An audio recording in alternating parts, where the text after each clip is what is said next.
Janeiro 29, Êxodo 21. Aqui Deus começa a explicar a Moisés quais vão ser os mishpatim, juízos, os julgamentos que serão estabelecidos na nação de Israel, né? Como vão ser resolvidos os conflitos. Como é uma sociedade agrícola, bastante primitiva, está começando a aprender a viver agora, o problema principal deles é referente a animais e escravos, né? Aqui começa a falar assim. Então, Deus continua falando a Moisés e dando a ele as leis para o povo. São estes juízos que você vai colocar para eles. Primeiro, se comprarem um escravo, 6 anos ele vai servir, mas no 7º ano ele sairá livre, de graça, sem ter que pagar nada. Se entrou solteiro, vai sair solteiro. Se entrou casado, levará a mulher. Se tiver mulher e filhos ficam. Ele vai só. Mas se no 7º ano o escravo quiser ficar com seu senhor, porque gosta dele e não quer deixar mulher e filhos, então o seu senhor o levará aos juízes, Elohim, e vai furar a orelha dele, que será escravo para sempre. Detalhe, aqui a palavra Elohim está no lugar de juízes. Juízes são Elohim, são como se fossem deuses. Talvez por isso que a gente veja tanto juiz achando que é Deus, né? Por causa, vem daí, vem da Bíblia. Se um homem vende a filha como escrava, e o senhor dela, senhor é marido, é a mesma palavra no hebraico, Baal. Marido e senhor é a mesma palavra, Baal. O marido dela, que se comprometeu a desposá-la, não gostar dela, ele terá que permitir o resgate, ou seja, permitir que o pai compre ela de volta. Ela não sairá como os escravos, é outra lei para ela. Mas se ele a casar com seu filho, deve tratá-la como filha. Pegou, não gostou, passou para o filho. O filho ficou lá, vai tratá-la como filho. Mas, se der o filho casado com ela para outra mulher, não diminuirá o mantimento dela, nem as roupas, nem os direitos conjugais. Ou seja, os pais tinham total autoridade sobre os filhos. Eram eles que vendiam as filhas, em troca de um dote, ou davam os seus filhos em casamento. Eles é que determinavam com quem que iam casar. Bom, se ela desse o filho, que estava casado com a moça, né, para outra mulher, interesses políticos, obviamente, né, aquelas coisas políticas, não pode deixar a primeira mulher, né, sem mantimento, sem comida, sem roupa e sem direitos conjugais. Interessante isso. E se não fizer as 3 coisas, ela vai sair sem retribuição, ou seja, se ele não cuidar dela, ela pode voltar para a casa do pai sem o pai ter que pagar o resgate. Quem ataca alguém e causa sua morte será morto. Mas se fez sem querer, ou seja, sem dolo, e Deus permitiu que o outro caísse nas suas mãos, ele só será separado do povo e ficará num lugar determinado, que mais tarde seria uma cidade de refúgio.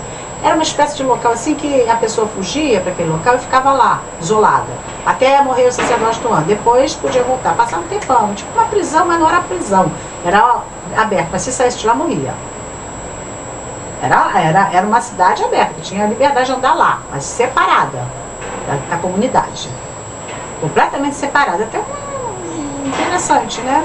Bota num lugar assim que eles são livres, só que se sair de lá, morre. Bom, mas se quem matou, um matou o outro deliberadamente, premeditadamente, com dolo, depois de planejar, ele será pego até se estiver no altar orando. E será morto, não tem perdão. Nem que esteja lá orando no altar, corria para o altar, segurava no chifre, até depois, né? Anos depois, morria. Quem ferir pai ou mãe será morto. Pai ou mãe dele, né? Quem raptar alguém será morto. Quem amaldiçoar pai ou mãe será morto. Amaldiçoar, hein? Olha a importância do pai e da mãe. Se 2 brigarem e um sair ferido, cair de cama e não morrer, o outro será absolvido e só pagará como compensação, esse tipo lucro cessante, o tempo que ele perdeu, né? E pagará o tratamento. Ficará completamente responsável por ele até que ele esteja completamente recuperado. Interessante.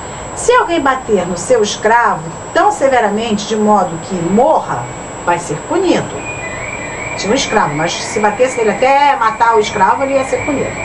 Mas se o escravo sobreviver, não será punido, porque o escravo é sua propriedade.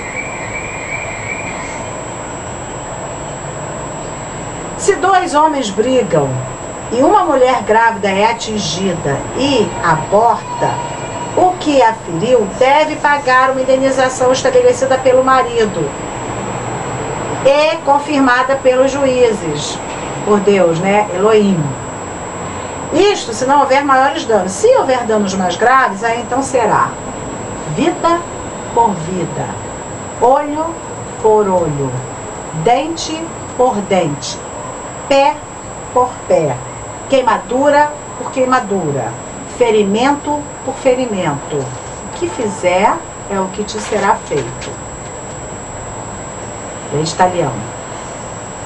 Próximo. Se alguém ferir um escravo nos olhos, ficar com problema, deve deixá-lo ir pelo seu olho.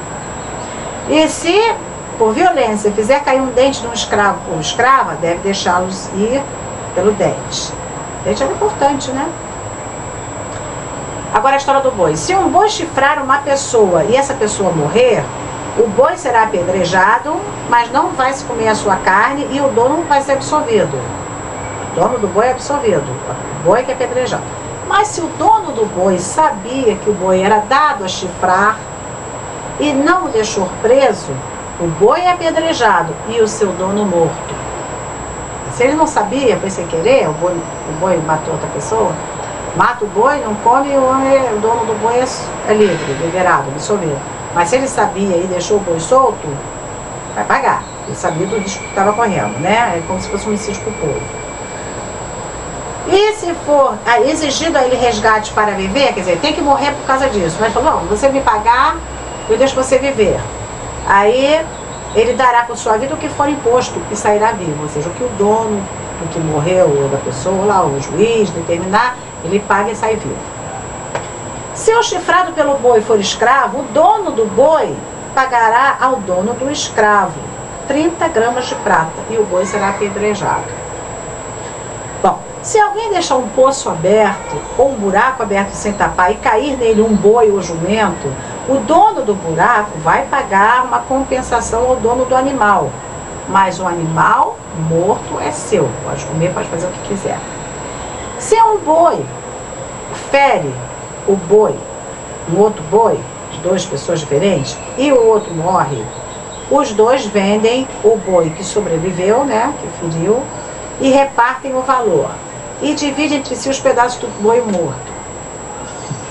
Gozado, né?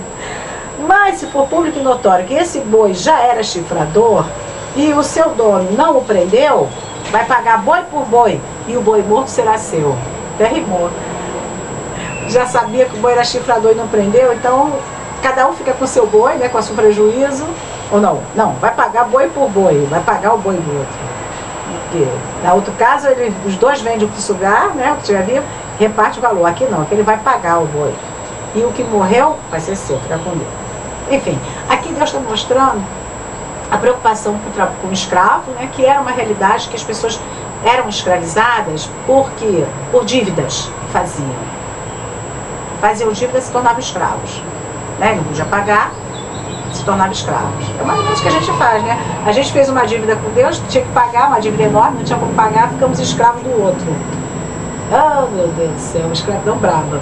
Mas Jesus, graças a Deus, pagou a nossa dívida. E também mostrando que há uma esperança para o escravo, porque não podia passar de 7 anos. No 7º ano tinha que libertar o escravo.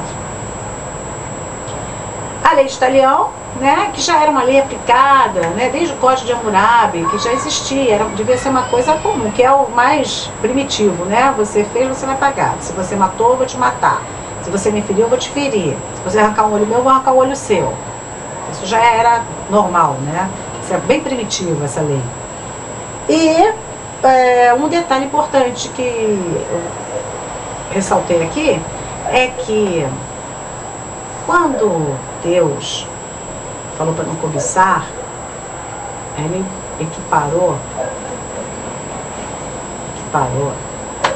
a mulher às coisas. Look at this.